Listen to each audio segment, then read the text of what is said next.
السلام علیکم، کیا حال ہے سبھی سننے والوں کا؟ امید کرتے ہیں کہ آپ سب خیریت سے ہوں گے۔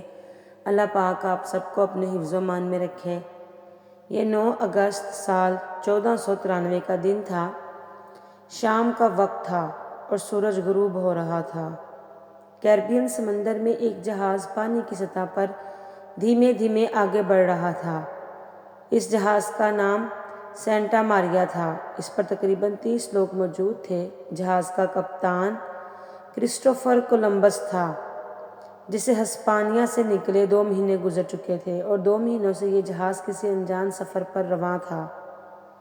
کولمبس کئی راتوں سے سویا نہیں تھا، شدید پریشانی میں مبتلا تھا کیونکہ اسے کسی نئی زمین کی تلاش تھی۔ یہ جہاز جب ڈومینسیا پبلک کے قریب پہنچی تو دور چھوٹے چھوٹے ویران جزیرے دکھائی دیے۔ کولمبس ان کا جائزہ لینے کے لیے جہاز کے کنارے پر کھڑا ہوا اور انہیں بغور دیکھنے لگا۔ سمندر دور دور تک پرسکون تھا۔ سرد ہواؤں سے جسم میں ٹھنڈک محسوس ہو رہی تھی اور اس خاموش علاقے کی خاموشی کانوں میں ایک وحشت پیدا کر رہی تھی۔ اچانک کولمبس کی نظریں سمندر میں تیرتی کسی چیز پر پڑی جو حرکت کر رہی تھی۔ اس نے غور سے دیکھا تو یہ اس کی سوچ کے برخلاف کوئی مچھلی نہیں بلکہ ایک عجیب و غریب مخلوق تھی، جس کا آدھا جسم انسان نما اور آدھا مچھلی کا تھا۔ کولمبس نے بچپن سے ہی جل پریوں کے بارے میں کہانیاں سن رکھی تھی، لہٰذا فوراً سمجھ گیا کہ یہ مرمیڈ ہے۔ یہ تعداد میں 30 تھیں جو پانی کی سطح پر تیر رہی تھیں۔ کولمبس نے حیرانی سے انہیں دیکھا اور اپنے ساتھیوں کو آواز دی، لیکن جہاز کی لہروں کو سنتے ہی یہ جل پریاں فوراً پانی میں غائب ہو گئیں۔ کولمبس کی آنکھیں پھٹی کی پھٹی رہ گئیں۔ ان داستانوں اور قصوں کو جسے وہ اب تک ایک افسانہ مانتا آیا تھا، آج خود اس کی آنکھیں جل پریوں کے وجود کی گواہ بنی تھیں۔ جل پری نامی اس مخلوق کو اس پوری دنیا میں دیکھے جانے کے بے شمار واقعات ملتے ہیں۔ یہ ایک ایسی پراسرار مخلوق ہے جس کا آدھا جسم عورت نما اور آدھا جسم مچھلی جیسا ہوتا ہے۔ سمندر کی گہرائیوں میں چھپی یہ خوبصورت راز آخر حقیقت ہے یا محض افسانہ؟ ہماری دنیا اللہ تعالیٰ کی بنائی ہوئی ایسی تخلیق ہے جہاں زندگی مخصوص نظام کے تحت چلتی ہے۔ یہاں زندگی پیدا ہوتی ہے، پھلتی ہے، پھولتی ہے۔ جاندار قدرت سے بہت کچھ لیتے اور دیتے ہیں اور پھر ایک دن ہمیشہ کے لیے فنا ہو جاتے ہیں۔ زندگی کے اس نظام کے سلسلوں میں مختلف قسم کی مخلوق پیدا بھی ہوتی ہے اور آگے چل کر معدوم اور ختم بھی ہوتے ہیں۔ زمانہ قدیم میں ایسے بے شمار مخلوق تھے جن کا آج مخلوق نہیں ہے۔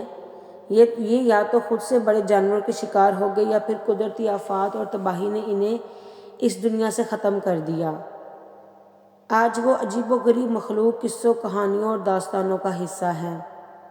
مختلف تہذیب، ثقافت اور کتابوں میں طرح طرح کے جانداروں کی بات کہی گئی ہے جس سے خدا نے غیر معمولی صلاحیتوں سے نوازا تھا۔ آج سائنس ایسے کسی جاندار کے وجود کو نہیں مانتی، لیکن دنیا کی ہر تہذیب میں ایک ایسی مخلوق کا ذکر ملتا اور قدیم لوگوں کا ان جانداروں کے بارے میں لکھی گئی باتوں کو نظر انداز کر کے ان جانداروں کے وجود سے انکار کرنا ایک ناانصافی ہوگی۔ انہی پراسرار مخلوق میں ایک مخلوق جل پری ہے۔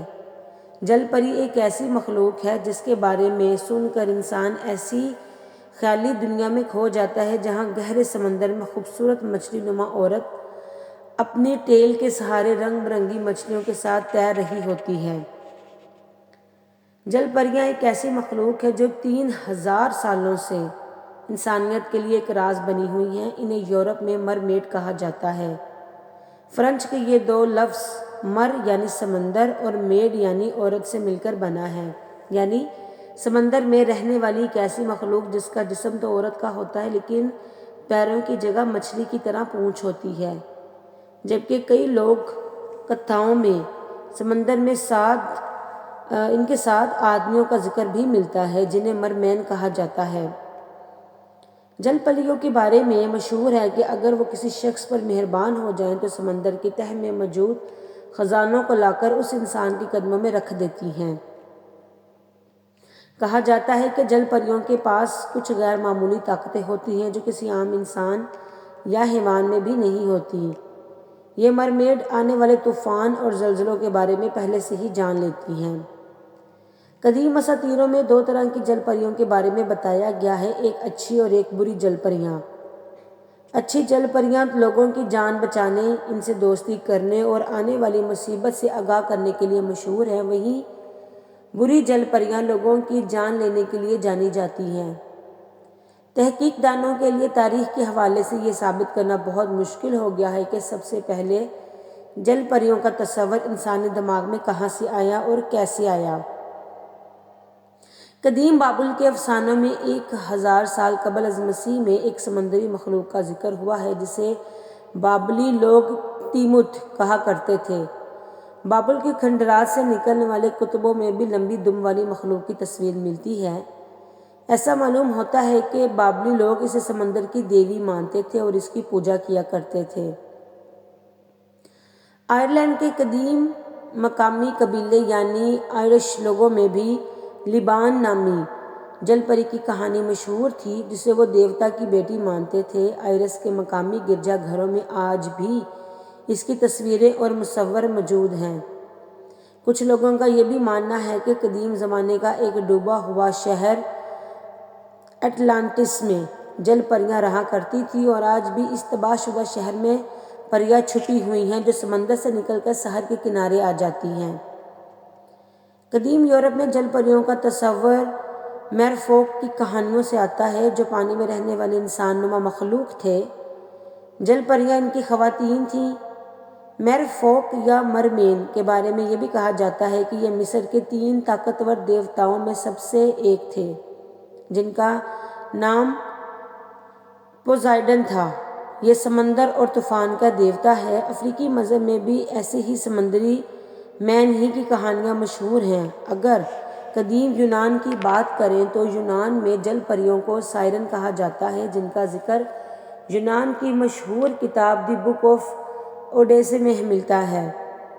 یونانی اساطیروں کے مطابق سائرن پانی میں رہنے والی وہ مخلوق تھی جس کا جسم خوبصورت عورتوں کی طرح ہوتا تھا جو سمندر کے بیچ میں پائی جانے والی چٹانوں میں رہا کرتی تھی۔ جب بھی کوئی جہاز راستہ بھٹک کر ان کے قریب پہنچتا تو یہ سائرن سریلی آواز میں گانا گاتی تھی۔ ان کی آواز اتنی خوبصورت ہوتی تھی کہ سننے والا ان میں گم ہو جاتا تھا اور ان کی طرف کھینچا چلا جاتا۔ یہ انہیں اپنی آواز اور خوبصورتی کے جادو میں پھنسا کر ویران جگہ پر لے جاتی اور پھر انہیں اپنی خوراک بنا لیتی۔ فرعون کی سرزمین یعنی قدیم مصر کی بات کریں تو وہاں النادا نامی مخلوق کا ذکر ملتا ہے جو نیل ندی میں رہا کرتی تھی۔ یہ خوبصورت مچھلی نما عورت جس کے بال سرخ رنگ کے تھے اور جو بھی اس کی آنکھوں میں دیکھتا کھو جاتا اور اس کی محبت میں ڈوب جاتا۔ اس کی تصویریں مصری مقبروں اور کھنڈروں میں آج بھی ملتی ہیں۔ جل پریوں کا ذکر ہندو مذہب میں بھی ملتا ہے۔ ہندو میتھولوجی میں انہیں مائسیا کنیا کہا جاتا ہے جو سمندروں، دریاؤں اور نہروں میں پائی جاتی ہیں۔ انہیں سمندر کے عظیم دیوتا ورونا کی بیٹیاں کہا جاتا ہے۔ اس مخلوق کے متعلق مائسیا نامی ایک کتاب بھی موجود ہے۔ یہ بھی کہا جاتا ہے کہ راون کی ایک بیٹی تھی جس کا نام سوانا مچا تھا جو آدھی عورت آدھی مچھلی تھی۔ جب شری رام چندر کی بندروں کے لشکر ہندوستان سے سری لنکا تک پتھروں کا پل تیار کر رہے تھے تو یہ انہیں تنگ کرتی اور پتھروں کو ادھر ادھر کر دیا کرتی۔ روس اور یوکرین کے قدیم قبائل میں بھی مرمیڈ کا ذکر موجود ہے۔ ان کے قصے بھی ملتے ہیں۔ انہیں روسالکا کہا جاتا ہے۔ ان کے میتھولوجی کے مطابق روسالکا مری ہوئی لڑکیوں کی روحیں ہوتی ہیں، خاص کر ان عورتوں کی جنہیں قتل کر دیا گیا ہو یا پھر مظلومیت سے مار دیا گیا ہو۔